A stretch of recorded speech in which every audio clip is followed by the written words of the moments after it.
Polycystic Ovarian Syndrome, endometriosis is a key player in this as well. Um, there's a lot of things that we do that work really well that nobody else does because, again, this is a physiological metabolic thing. It's not a lack of drug thing.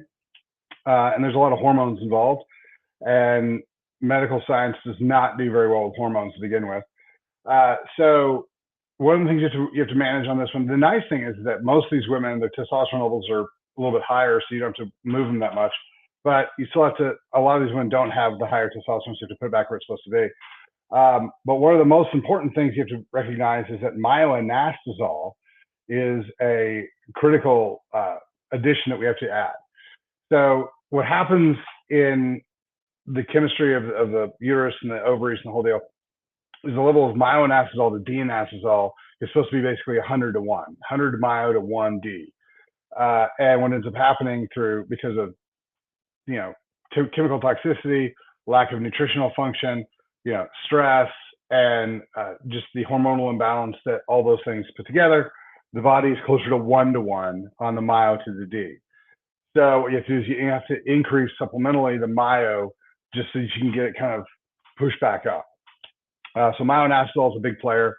The other one, so I'll walk you through this piece really quick. When doctors start using metformin to treat things, and so they give this big spiel about how great metformin is, and I'll have a whole thing on metformin maybe tomorrow. It's because they have no conceptual functional understanding of metabolic function. That's 100% why they love metformin so much. They're like, oh my gosh, this thing that helps regulate insulin function is the greatest thing ever. Yeah, it's called diet. But since you guys are not allowed to teach or learn about diet, you have to use drugs, then metformin is the next best thing for you guys. So what they're using is they're using metformin. They're showing that it helps a lot of women, not all women, but a lot of women with PCOS, because those women have basically insulin toxicity. So, which is what causes diabetes and everything else. And so it helps regulate insulin function by, suppressing liver function and that type of thing. So that's one of those things. So we have to change their diet so that we can get them back in an insulin neutral, insulin negative piece so their body can heal from that. One of the other things we always see is that it's an inflammatory process. So cleaning the kidneys, cleaning the liver, the whole thing we always talk about, getting the detox organs open so they can flush the inflammation out. And then we can stop detoxifying the system with trash foods and trash chemicals. And so we can kind of reset that. A lot of these women have been damaged from the birth control that they're on, which I know is a shocker. I know you're taking drugs that are supposed to regulate and supposed to change the hormonal structure of your ovaries and uterus that a woman who's supposed to, by design, get pregnant. We're trying to alter that physiology and alter the body's ability to get pregnant. And then all of a sudden we have problems and we go, I don't understand where the problems came from. Yeah, that's your issue. So a lot of times we have toxicity from birth control stuff. So we've got to start regulating that, especially if these women don't want to have babies. So, that's a big piece. But we have a lot of damage from that. And so we've got to start pulling that back. And then once we get the inflammation to calm down, the gut inflammation, because remember, the uterus and the ovaries and the gut kind of sit right in the same spot.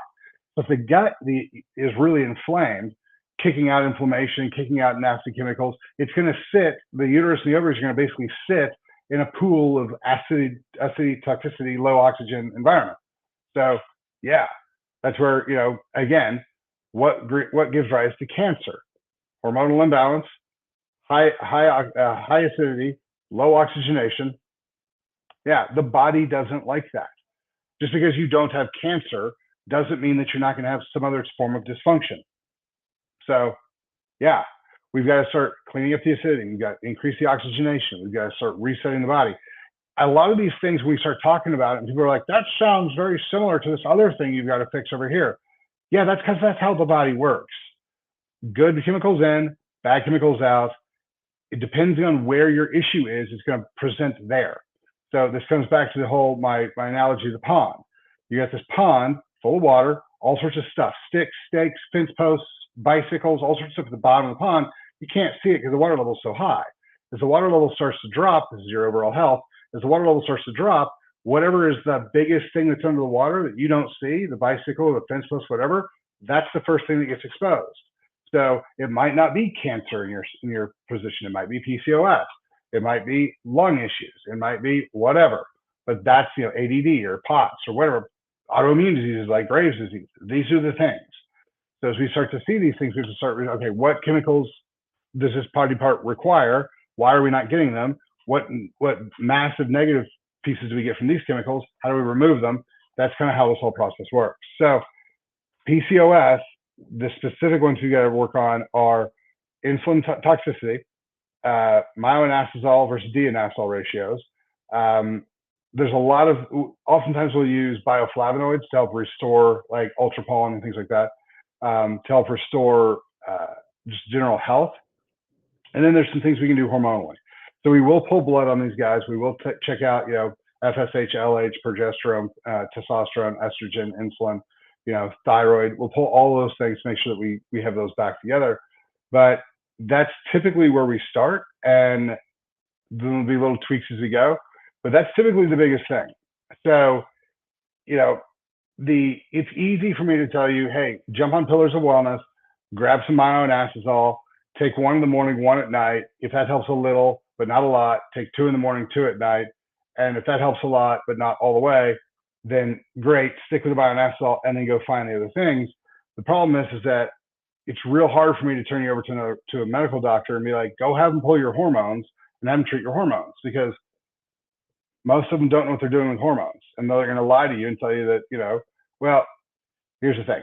If you go to the doc and ask the doc's not going to lie to you. The doc's going to be wrong because they were lied to in how the function works. So, and we'll talk about that later.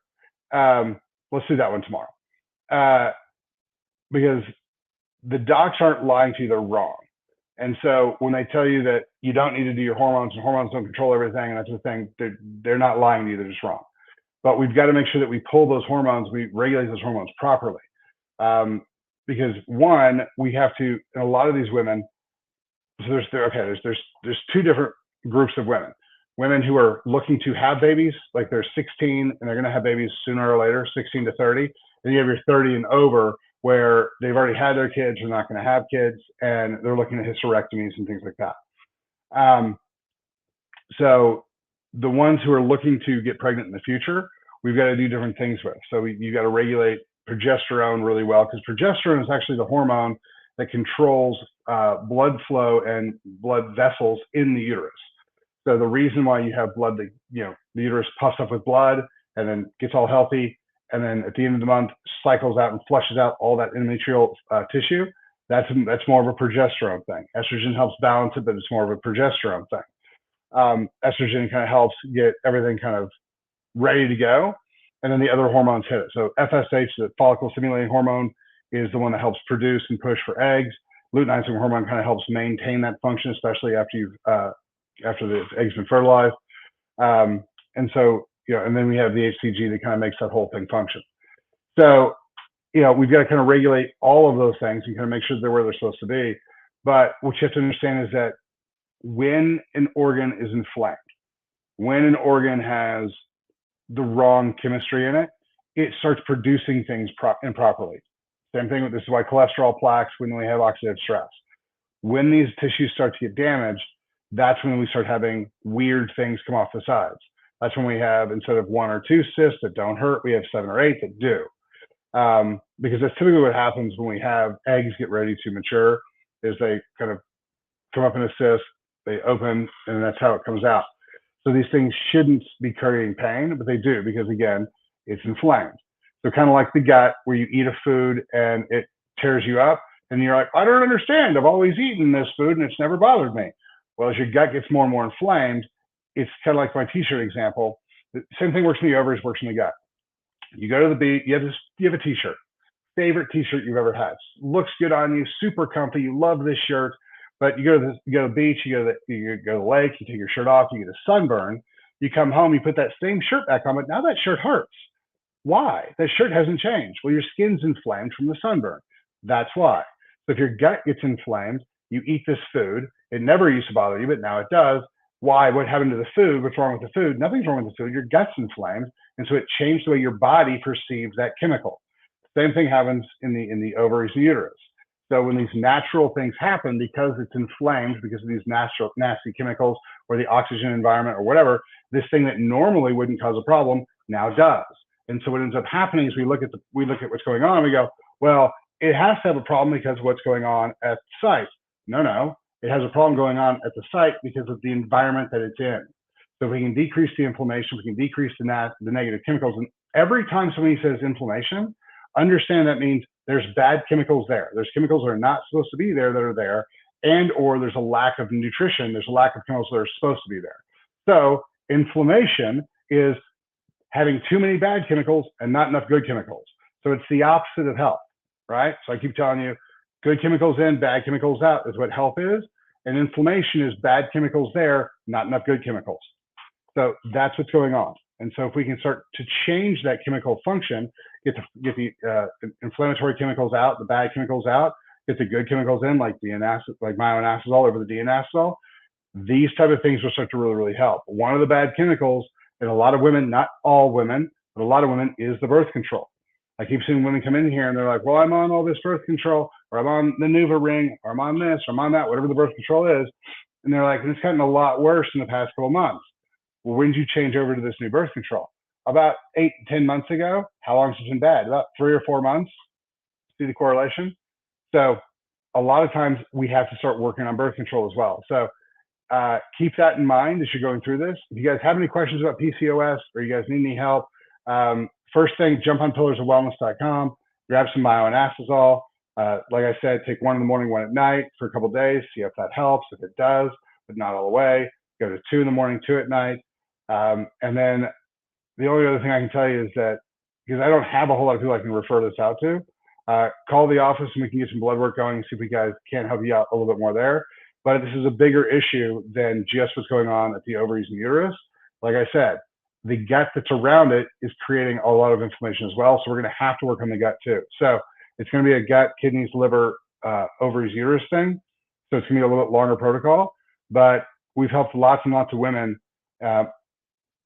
We can usually, for the vast majority of women we worked with, in the first 6 to 8 weeks, 10 weeks, 6 to 10 weeks, we've dropped their pain and their dysfunction by about 50, 60%.